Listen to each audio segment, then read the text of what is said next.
Hare Krishna everyone, thank you for being here. Today I'm going to give a class on the, to continue basically on the previous class, on the next 3 stages, but I'm going to give also a summary of the previous class on the first, the 9 stages of Bhakti, which starts with faith and gradually move up. And so we're going to start with the Jaya Radha Madhava.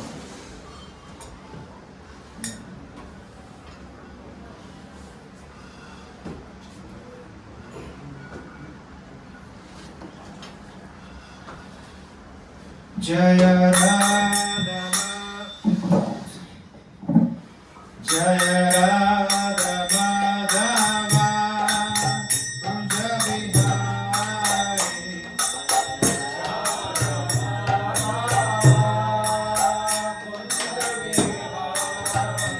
Jaya Radha Madhava Kunja Vihari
Om Namo Bhagavate Vasudevaya.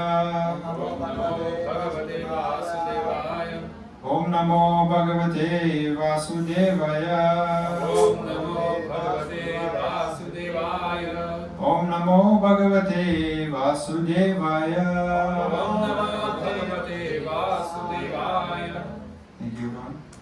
So today we're going to continue from the last class, and everything begins with this is the letter, the 9 stages of Bhakti, if anyone can see, so we can go through each stage, but just a little bit from the very beginning.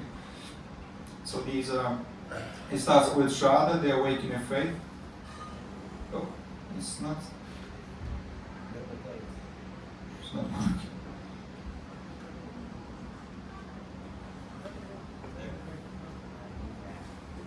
For some reason it's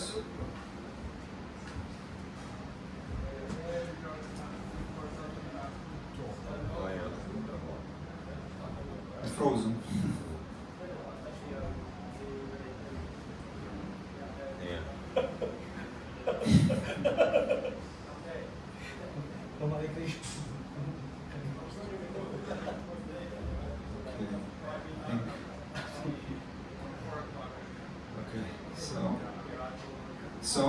So the first one is Shraddha, is the awakening of faith, and then it goes to association with saints. It leads, when the faith is awakened, then it leads to association with saints, and then it leads to practice of devotional service. I'm going to give a summaries on these 3 first, and I'm going to start with a question. Do you know what would be the definition of faith? Faith.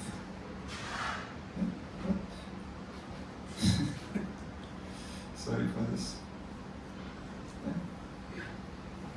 Anyone would like to say something about faith? Surrender.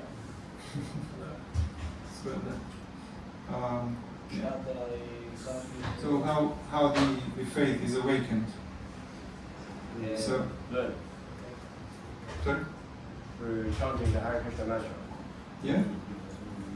So Prabhupada has in his throughout his lecture he gave a definition of faith, which is unflinching trust in something sublime.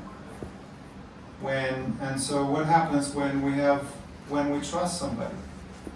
We can we can rely on them, and therefore we can execute whatever they say, because we can have ultimate valid results as a result of following Prabhupada, for example. So faithful man becomes full of faith if it uses it,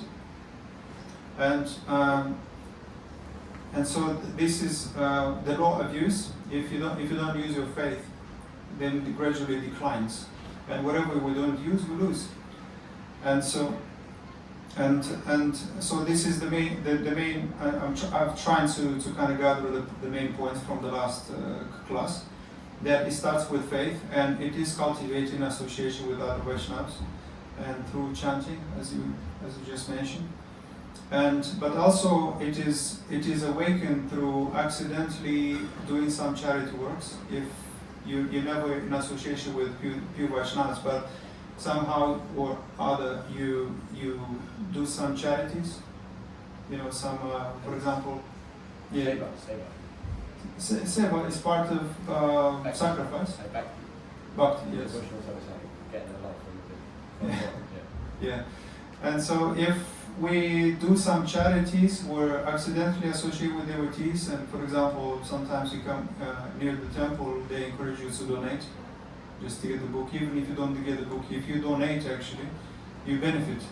And that awakens faith and gradually connects you to Vaishnavas. So faith is attained by discharge of devotional service and by chanting Hare Krishna mantra. And faith wants to be fed. If it's not fed, just like the law of use, whatever you don't use, you lose. And the same thing with memory. If we don't use our memory, it's like we become loose and we lose we forget. And therefore we need to use whatever we want to cultivate. And so this was pretty much like a quick summary of faith, how to awaken one. And on the association, when the faith is awakened, we're inspired to associate with other Vaishnavas. And therefore we come in their association. But not all associations are equal. Your level of unwanted things depends on the quality of this association. So therefore, shallow association equals pretty much shallow cleansing. So then you have to become a little bit more intentional about your growth and the type of people you associate with, because that depends the quality of your realization as well, and how quickly we advance. And if we associate only with people with neophyte devotees, therefore our results are like that. So it's good to be more intentional, because the difference between associating with shallow people and someone who is let's say more saintly, it's the difference between pretty much death and eternity. Because ultimately, if we associate with materialistic people, then we end up in this material world. And if we associate with devotees, then we can actually step out of this material world.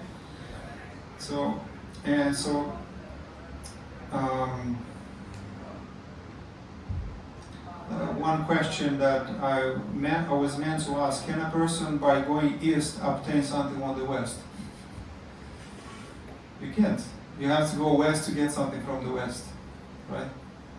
Yeah. So that means you have to be intentional about your direction.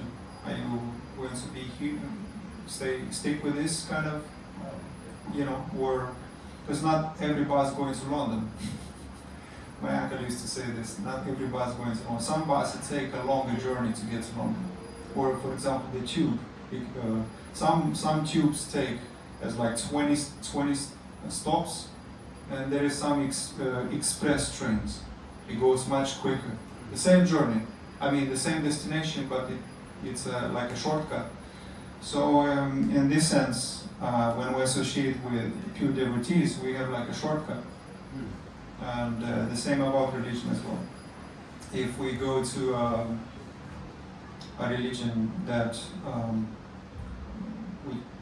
because usually we people go to they are attracted to the things they are qualified for, and therefore there are classes, first grade, second grade, third grade, and so when we were in school, for example, if we're in the high school, we don't go in the middle school and shame them, oh, you shouldn't be here, but rather, okay, that's where they are qualified for that class, for that grade, and therefore eventually they will come to high school, right? So in the same vein, it's about religiosity. Gradually person go to some kind of religion that is more focused on, let's say, rules, and another on discipline, and then they ultimately come to Bhakti, where full surrender is taught. So, and it's like, the dirty man lives in the dirt, doesn't know he's dirty, until he takes a shower, and then he realizes, oh, how could I leave this, like that? And so a clean man doesn't want to be dirty again. And so, but this is also compared, because, for example, if I am surrounded by bad people, then my qualities, I cannot identify my bad qualities unless I associate with pure devotees. And for example, if we stand next to a dim light, then we look bright. We look bright all of a sudden. But if we stand in front of a 1,000 watts bulb, then all of a sudden we look dimmer. But when we stand in front of the sun, then we look very insignificant. We look like nothing.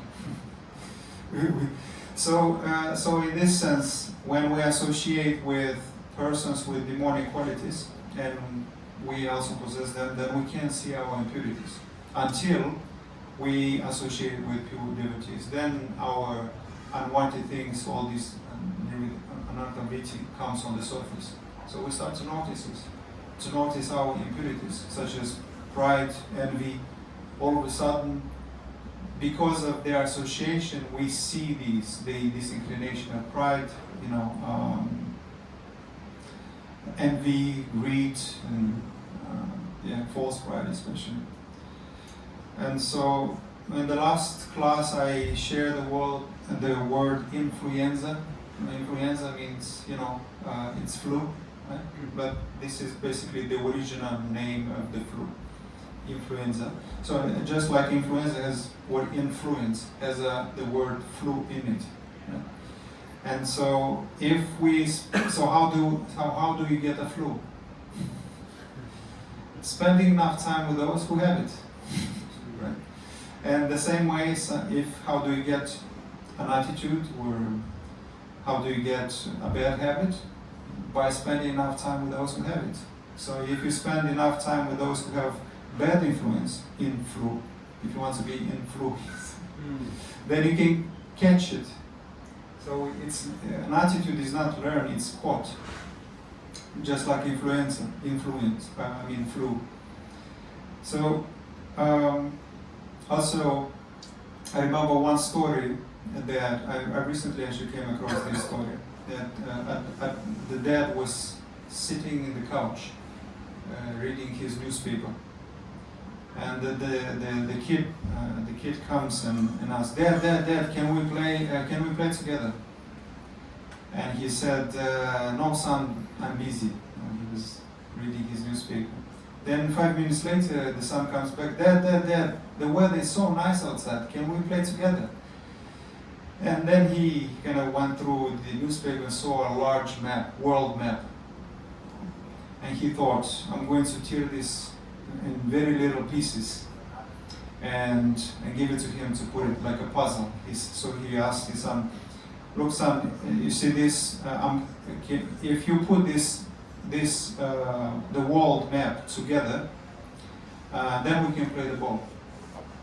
And so he thought that it might take 2-3 hours to put the whole map together. And he came actually in 3 minutes. He was surprised, like, wow, like what happened? Like, how did you do it? Who taught you to put this puzzle together? And he said, well, the other side of the picture, there was a man. So I put the man together and the whole world came together. Yeah. So that's very interesting, that pretty much the story, what teaches is that if we want to create a better world, first we need to put the man together. Because essentially the world we live in right now is a collective consciousness, the result of collective consciousness, right? And so that's pretty much the summary from the main 3 points. And so, actually, on the practice, I've got that from when we associate with pure Vaishnavas or pure devotees who practice devotional service, then that leads to next stage, which is practical. I think I have it.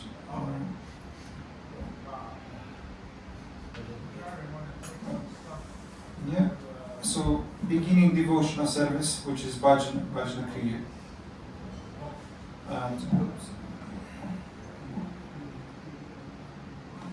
the main points. So it is done by regular attendance of class and surrender service to pure devotees. And so the remedy is association.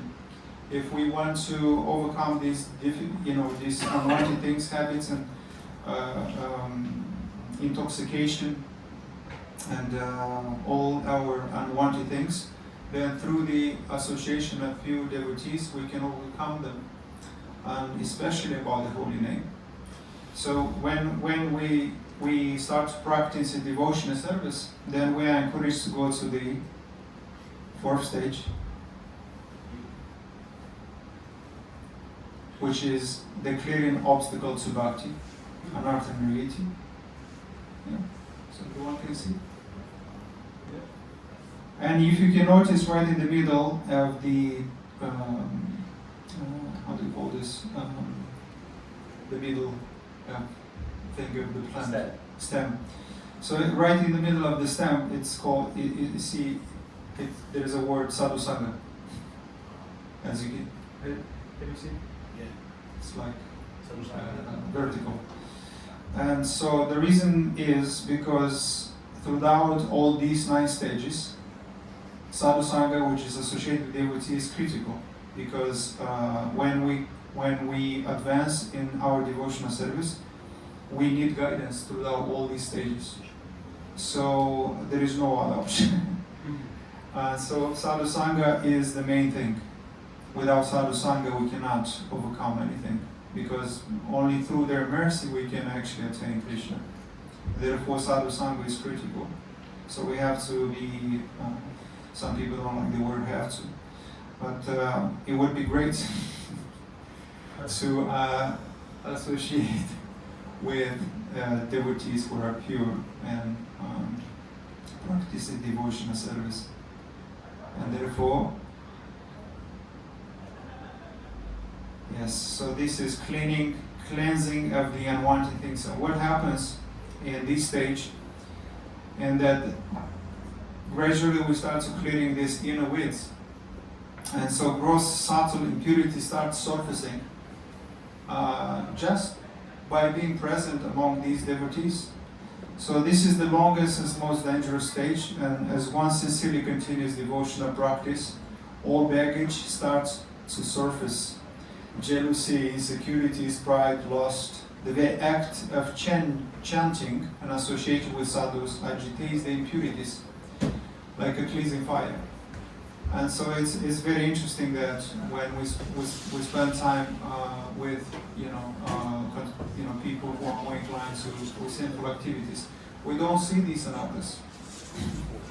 But as soon as we come to the temple, or especially if you chant the holy name, it exposes our impurities. I've experienced this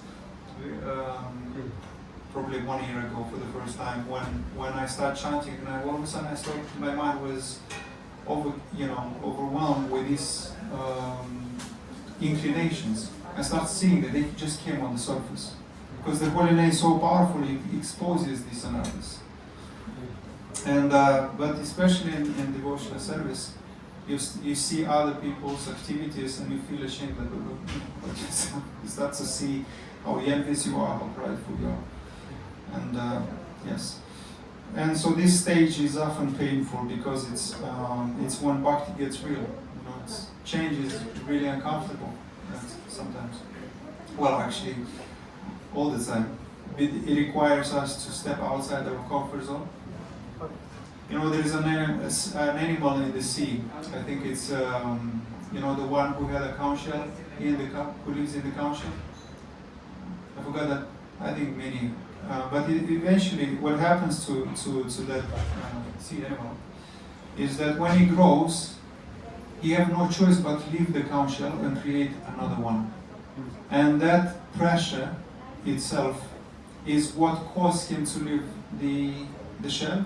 Right? So pressure to leave the comfort zone which might be key how we can grow and progress. And so, but it's also glorious. It's not just painful. The reason why is because the devotee begins to notice their transformation. And so you might say that I used to say that I'm no longer that reactive, where I'm no longer agitated when somebody do some silly things or criticize me or whatever it might be. You start to become kind of more calmer, more open to anything. So you're not really agitated. and as a result of being around other saintly persons. And you feel lighter as a result of that. So this weeding process doesn't mean you're failing. It means Krishna is cleaning the house. And because of our accumulated karma, it takes actually a long time to be cleansed. So at first, when we associate with other devotees, or especially when we chant the holy name, all of a sudden you feel so many unwanted thoughts. And you might think, what am I doing wrong? Am I doing something wrong? You're feeling, what did I make a mistake? Did I commit an offense? But actually the holy name is just, kind of brought that to the surface, all your accumulated karma. And now you see them. They've been dormant, and now they came in your mind, and now for the first time you see, whoa. And it feels as though you're doing something wrong. But actually you're doing everything correct, and the holy name gradually starts to purify you. And you kind of witness. So it's quite interesting. So anartha do not die easily. They disguise themselves as virtues. Sometimes I actually identify in my own experience along my journey that there is 4 types of humilities. The first one is no humility. And then there is false humility, and it is like pride disguised as humility.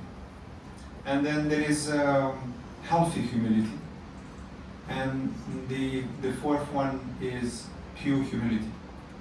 And so the pure humility, actually healthy humility, can be cultivated when we compare ourselves not for the sake of envying them, but someone who is, when we become basically aware of someone's high quality, all of a sudden our quality becomes, insignificant.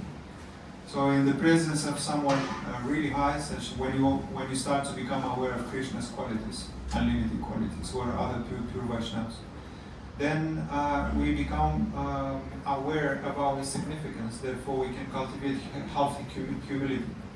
So to become aware of the mountain, we have to become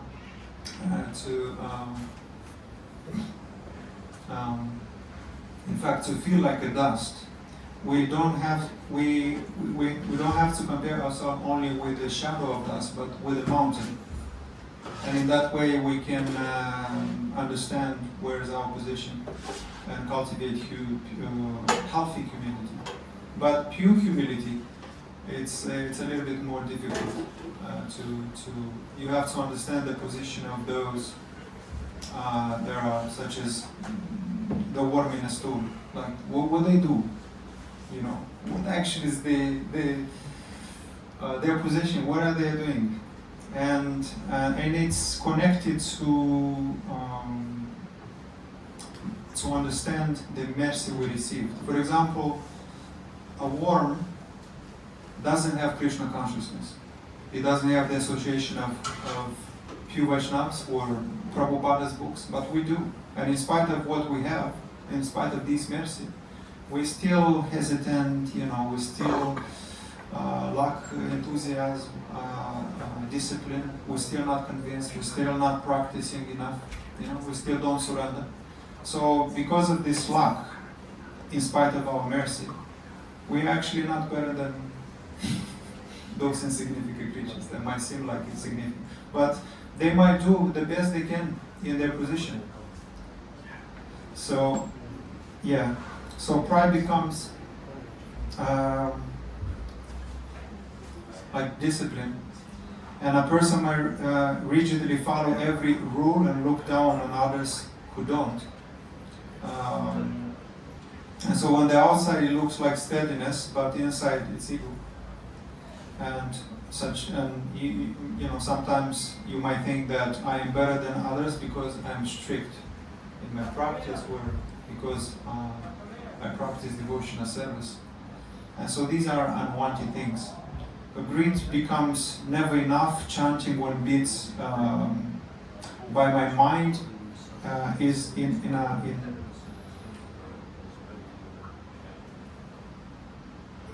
mistake here.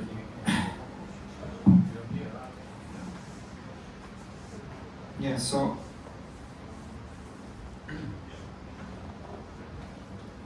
and this is also compared with like removing weeds. Some grow back if you don't remove the roots, and some looks like flowers.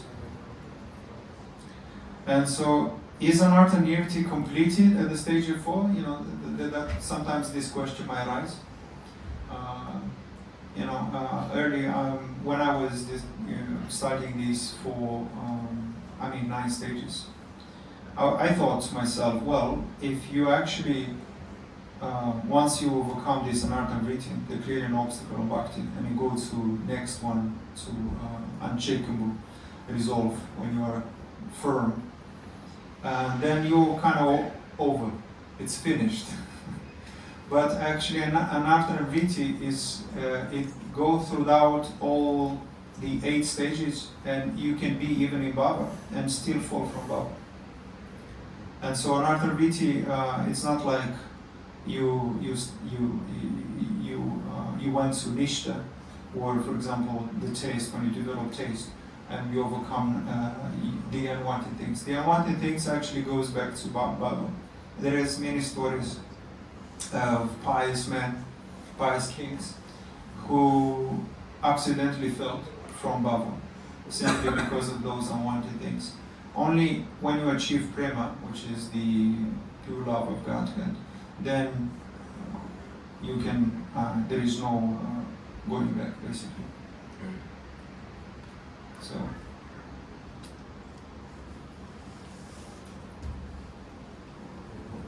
So this stage is that devotees most devours most devotees because it's very long due to our collective karma, and so this is where most devotees fall, unfortunately, because the illusion of purification is very strong, and we might think that we are over pride or over envy. And that's pretty much the symptom. If you think you're over pride, then you're not. Or if you think I'm pure, this is a sign of impurity. When you believe that now I'm fine. And so same anarthas are sweet poisons. Recognition, control, being needed.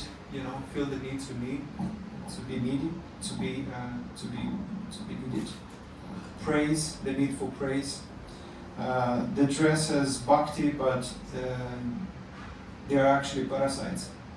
So the strategy is to practice self-study with sadhu insight and ask ourselves, what do I resist giving up or surrendering? Because surrendering essentially means you still have in your belongings if it comes to things, but you use them in devotion. And so it's a completely different experience. One person uses a phone and playing games, or looking for the next thing, scrolling through the phone. And another one is using phone to connect with others. So it's one is in devotion, one is as material. So when we scroll, for example, have you noticed that we're looking for the next, and the next, and the next? Why next? Because it gives nothing. It gives nothing. And so we're looking for the next because it gives nothing. No, something permanent. So we're looking always for next, because it gives shallow feelings, and therefore we become addicted to dopamine. So isn't that interesting? So I give up on social media. It's just useless unless you have some kind of business to use that business to kind of increase your devotion, and that would make more sense. And so anarthas are sweet poisons, and so that was the strategy of asking ourselves what do I resist to giving up or surrender. So there is a verse that I want to like to quote from Srimad Bhakti actually. Srimad Bhagavatam 1:2-17, where Shri Krishna says, the personality of Godhead, who is the Paramatma super soul in everyone's heart and the benefactor of truthful devotee, cleanses desire for material enjoyment from the heart of devotee who has developed the urge to hear his messages, which are in themselves virtuous when properly heard and chanted. So anartha niriti, which is the unwanted things, is a direct action in the heart, curing impurities as devotees continues hearing. So Krishna is working when, especially when we chant, and he's doing this. That's when he's working to purify ourselves gradually. And so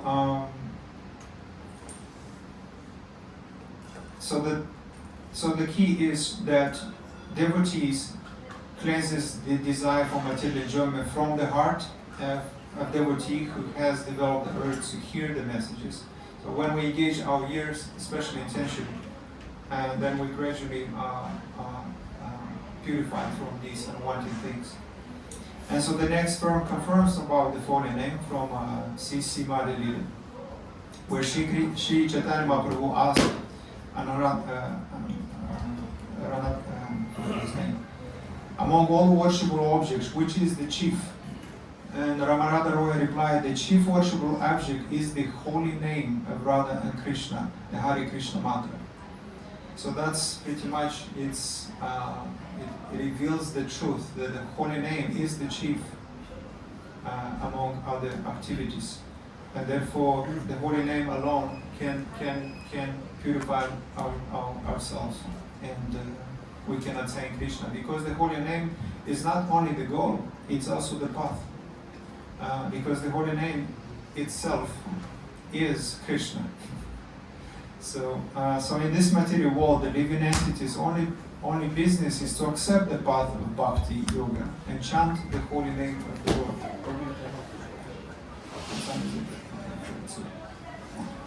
And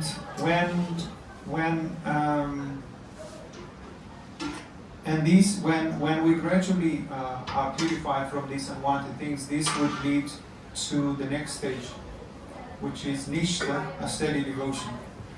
And what happens is that we become steady no matter what. When our mind is no longer agitated so much by these unwanted things, envy, greed, and lust, other impurities, then we become steady. And so therefore we don't struggle as much with devotion as we were chanting the holy name. And when the storm of anarthas comes a bit, the sun of Nishtha arises, the steadiness. So now chanting is not a core, it's more like a habit. And the devotee may not feel spiritual firework every day, but there is consistency. And even when emotions are cooperating, sometimes you don't, especially because you have this conviction of the holy name. When you have full faith in that Krishna will give us shelter, and then you become very steady. You no longer doubt. And especially, obviously, faith is out. But by the way, faith is also gradually grown. Not just like the fourth stage. You don't overcome the first stage once you go to the fifth. It's all the way out to above. And with faith as well. Faith is not just like you just walk. That's it. I'm faithful, full of faith. Gradually, we cultivate that pure faith. And when we have when actually true faith is awakened, our behavior completely transforms. We no longer hesitate to do to practice devotions that were surrendered to Krishna. When actually faith is truly woken and cultivated, and faith is awakened through association and chanting the holy name. So the heart says, Krishna is my path no matter what. In spite of all the calamities that we experience outside, we remain unmoved because of the steadiness. So we master we go through the first four So you practice and become unshakable like a flowing river. You can chant with focus, control senses more easily. Because the holy name controls the Krishna is known as Rishikesh, who is the controller of the senses. So he is the one who actually can control the senses. And when he's pleased, he actually releases us from these compulsions, from our previous unfavorable activities. So, but you're not liberated yet, you're just stable under pressure. And a soldier might be fearless in a battle but still crave glory. And so, like a train running smoothly on the trucks, but the trucks still lie in enemy territory. So there is a subtle anarthas that remains, such as pride in one's steadiness. You become proud of your progress. You start to compare yourself. Oh, I am here, he's there. Looking down on others, basically. And where you become attached to your identity. This is very easy to you become attached to your service, and sometimes when you become proud of your position, you don't want to share your service with others. I'm not saying everyone, but so only you can receive the mercy. I'm going to hold this service and I'm going to give it away. So every mercy comes to me. And sometimes this happens, especially if there is, especially with Tulsi. There is. I heard in Maro that there's only one person serving Tulsi because the person feels that nobody is qualified to serve for. So that's sad, because Tulsi is the bestower of Bhakti. She bestows the flavor in Bhakti, and so we become more enthusiastic naturally. She can actually move a devotee from I must do this to I want to do this, and crave Bhakti for service. So you have to be shared the services. And so here the ego makes a comeback in spiritual cloth. And when you think that I'm always steady unlike others, it's like comparison is still there. And so the only comparison that I mentioned already is when you try to compare to be inspired instead of being jealous or envious. So the strategy is to observe where you compare yourself to others. Your comparison reveals your spiritual insecurities.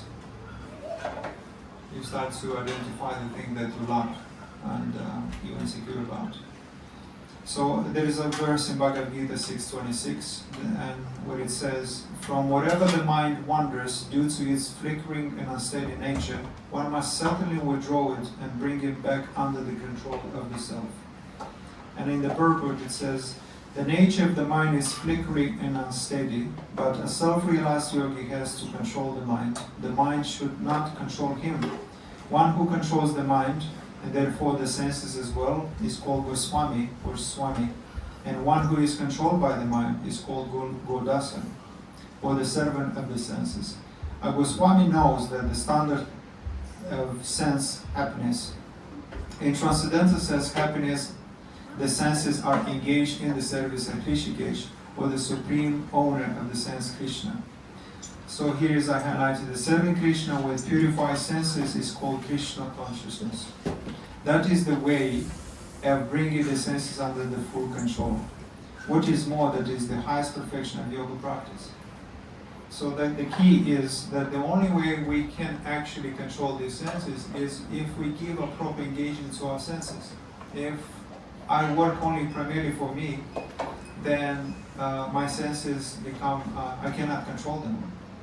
They become contaminated.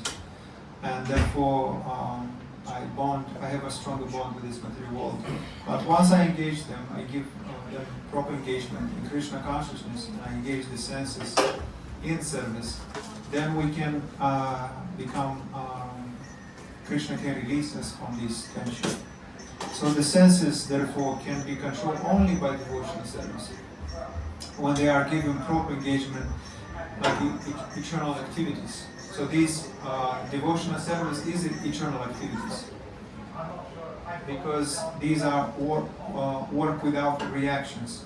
So work for me is karma, and work for Krishna is akarma, which is transcendental, and there is no reactions to it.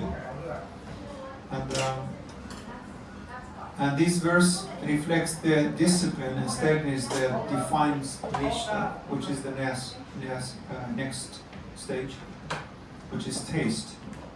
The stage where one is not swayed by distraction. Yes, so going to the next stage. So this is called Ruchi, and is on the sixth level. 1, 2, 3, 4. Ruchi. And so once steadiness matures, something beautiful begins to happen. So essentially spiritual taste awakens. And when you feel the taste, you don't do it by force. You actually do it because it brings great pleasure to Krishna, and we feel great as well. And so the scripture is no longer dry. And so kirtan doesn't just sound nice, it melts the heart. When we actually don't just chant for the results, we chant for longing. And just like when you think of parents who are separated from children or children from parents, they don't think of them because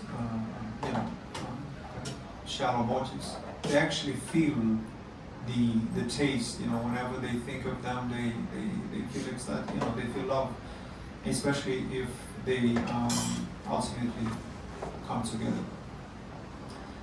So the devotee starts craving time with Krishna the way people crave their favorite food or song, and this is where it starts to become very sweet. Because it's, for example, I kept saying to myself, reminding myself, at least intellectually, that I want to chant to give myself or to please, instead of I want to chant to be fixed or to have some kind of result, especially when you chant to have some mental pleasure. Especially in kirtan, sometimes we sing and we are hoping to feel some kind of ecstasy, some kind of release, right? And that's not chanting for pleasing Krishna or giving yourself to Krishna or longing for Krishna, but chanting for some results. And but when taste awakens, you chant to please. And so you might have a taste for bhakti but still be attached to emotional highs. And that's not pure yet, when you always chant to kind of feel some kind of mental pleasure, temporary essentially. So temporary feelings of excitement, elation, or spiritual thrill, often triggered by inspiring events, music, association, or realization. Often we feel lost in elation when even we read a poem or something, a love story. Sometimes you can fall into that state, which is temporary. And so in bhakti, these emotional highs can come when you're in a powerful kirtan and feel uplifted, or you hear a deeply touching class, and you have a moment of connection during japa. So you can become attached to these emotional highs, and therefore this is that's why it's still stage 6, because it's very easy actually to fall into emotional highs. You become addicted to music, to events, and therefore pure taste is still not there. So emotional highs are not the same as deep spiritual advancement, and they can be beautiful, motivating gifts from Krishna, but they come and go. They're temporary, which is quite interesting. And I've experienced the most authentic, I think, kind of taste could be experienced in the nature. If you actually, where nobody sees you, or you're doing some service that nobody sees you,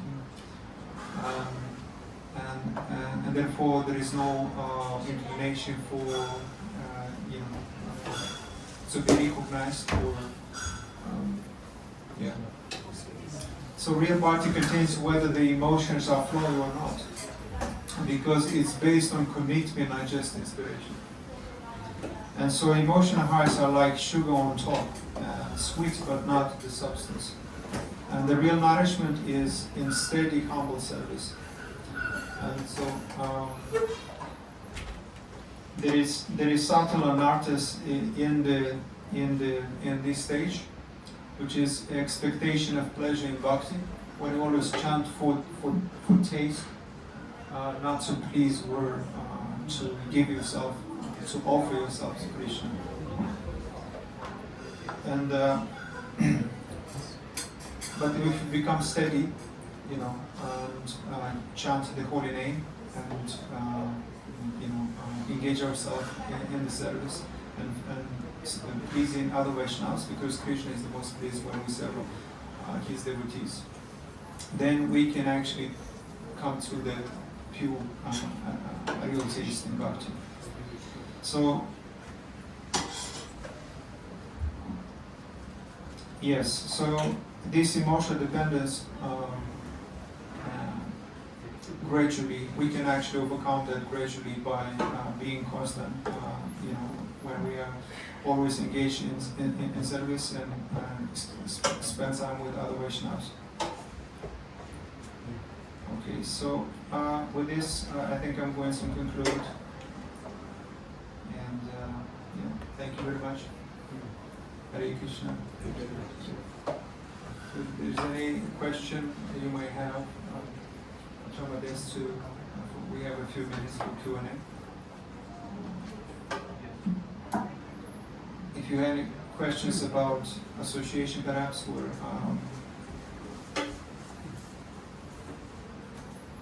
steady devotion. Can you go a bit more detail into Sadhu Sangha? Sadhu Sangha? Yeah. Well, Sadhu Sangha is the most important thing among all these stages, because we need guidance throughout these stages. We cannot rely simply on our limited capacities, because Krishna is unlimited. Therefore, how can you understand the unlimited with unlimited capacities? So we fully rely on on Krishna, because Krishna can bestow mercy whenever He's pleased. So association is critical, and like I mentioned earlier, that if you have shallow association, therefore the results are shallow. When you say association, you're saying like associating with devotees, or associating through books or bhajans, or like, because say if someone's like alone, Yes. and they have no one else to associate with, then they associate through the books, and that's like a way to connect with Prabhupada and like Yes. that wasn't just, and then obviously Krishna. If you live far away, my uncle, for example, lives far away, 2 hours back home. And so most of the time he associates online with devotees. Online, yeah. Yes. Oh, yeah. So you can also watch the program online. Oh, yeah. Yeah, watch Bhagavatam classes. In this way you have not the same quality association, but it's still association with other devotees. Yeah, it's like building a relationship. Yeah. Because nowadays we rely too much on AI. And there is a danger. If you rely too much on ChatGPT, you might receive the same answer a guru would say, right? And you might be intellectually satisfied.